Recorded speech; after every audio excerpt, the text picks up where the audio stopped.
Touch na.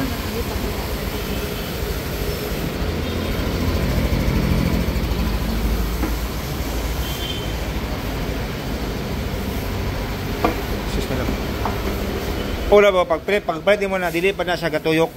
Kung magtuyok na siya, meaning dragging na na. Kita mo na, kung makita mo na gatuyok na siya, ang paspas yung tuyok, ang gabi nakapaspas. Kailangan mo na, normal nga tuyok, ang gamay lang kayo. Wala pa na dragging, pag mo dragging na siya, magtuyok na na.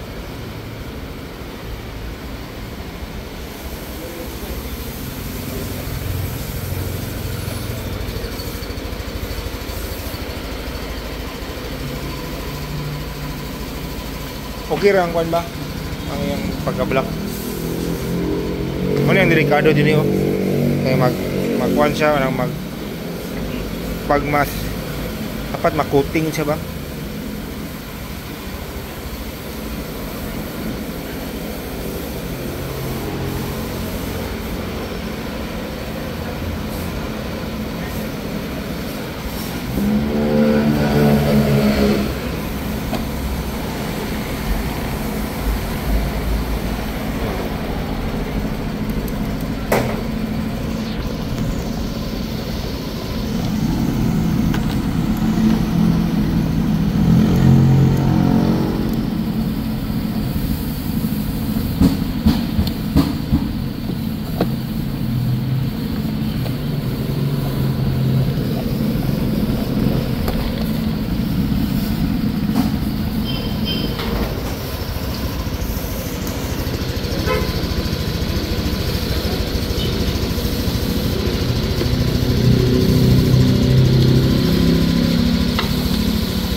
Wala. Ano ba yan?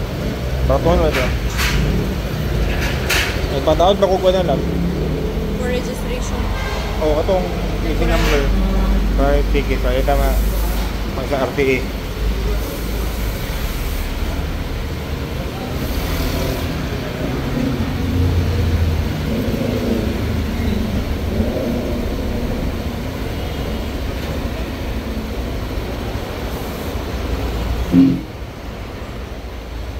Labo, T-mode labo.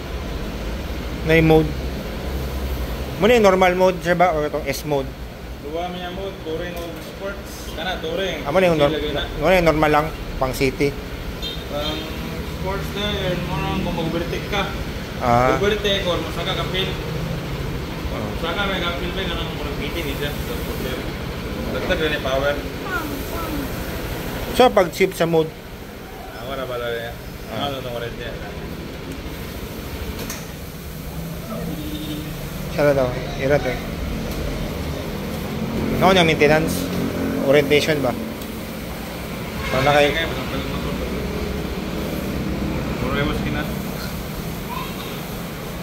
So, mayong hapon, mga sir. So, ako na si Franco Miguel sa service mechanic sa Civil Cycle. So, ako mag-warrant sa inyong intron. So, ang mag-cover lang sa warranty sa inyong unit is duwa lang. That is engine o electrical. Tulan duwa, mura mag-cover sa warranty sa inyong unit. Mahalag, ang inyong kondisyonan ni kanibang hand grip, brake lever, side mirror, visor, top box, kabutso, mags, ligid, brake caliper, o gubad pa. Pwede, basta dili lang relative sa engine o electrical. Sample na sir nagpatawag ka, MDL o Surbato. MDL, matugalas ka, kaya-kayag ba?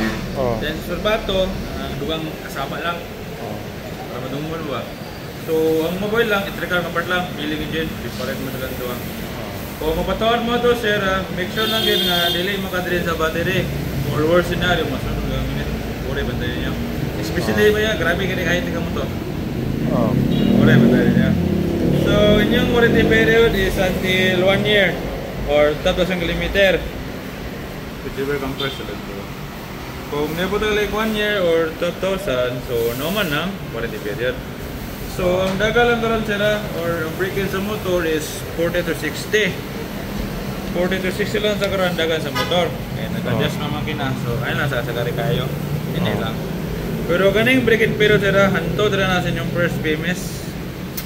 So, inyong first PMS, madagaro 0 to 1.5 in between kilometer or 1 month. Whichever comes first sila po. Kung niya po tagalik 1 month ng unit pero wala pa niyo napaabot ko 1.5 in between. So magpa-PMS siya mo kaya niya po naman 1 month ng unit. So after 1 month, ano yung mga mo para buwan ang ORCR.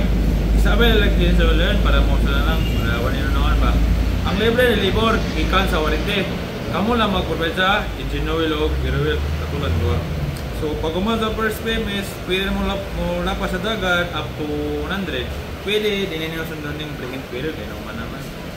Okay, kung alaga ang oil mo niya sa karon sir, lili sa design pang home ride ba? Distant na, magkudi ka naman design naman, ikan.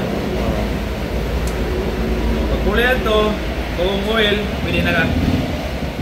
Kung alaga sir, always remember nga, dadalang yung warranty po para sa dress. Pati since oil ko nga, kon lang, 100 pa kilometers. Pwede, basta sundan lagi kung 1 month. Para niligin mo po yung warranty. Mura ka lang kaya lang. Sayang mo yung warranty. Eh, kasi magkaunsa di ba? Kaunsa. Hindi rin mo ma-warrantihan. Parsa na. Okay,